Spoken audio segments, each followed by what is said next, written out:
You speak so very well of Mr. Tandum, and yet he is viewed as quite a radical amongst close circles.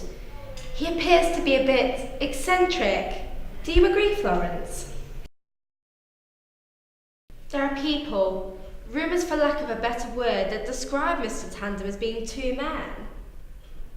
On one hand, he appears to be a genuine gentleman, and yet, on the other hand, he appears to be a savage beast.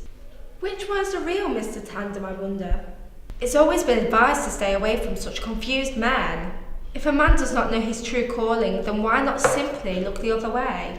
He does not seem to have the proper manner, the discipline, or the correct demeanour of Mr. Bennet, Mr. Arnold, or my brother Charles. I'm certain such talk is ridiculous.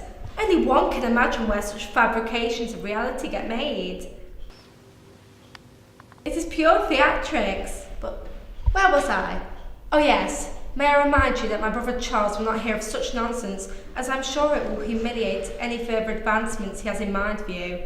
Indeed. There you are. Now, can Friar offer you some more tea? Tea, So this is where the sunshine went. I should have known. There's a storm outside and it's bound to get worse. I was just informing Florence of your interest in travelling abroad. Oh, were you? Why, yes, that is certainly something I am in need of doing. For pleasure and business, really. I was in the mind that one should never mix business and pleasure. Apparently, whoever spoke such words must have done themselves a great bit of harm, I would imagine. Indeed. My father always dealt with such matters in such a strict manner. Forgive me if I've spoken out of turn. I've gone a bit flush. Do you mind if I use the ladies' room? Would you like some assistance? I'll manage.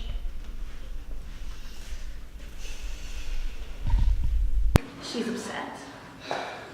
Oh, it must... Don't you dare utter a single word against me. You always seem to create problems, these little seeds that you plant, that suddenly grow and expand into wild, choking vines.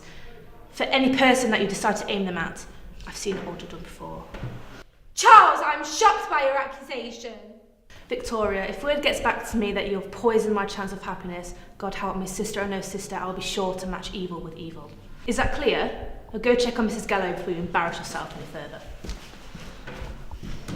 Mr. Fryer! Mr. Fryer, what was spoken while I was away?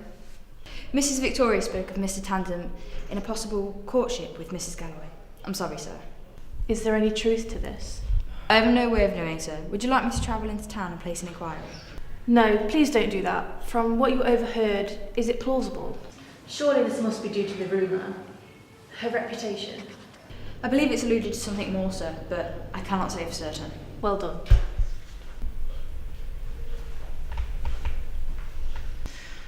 Well done.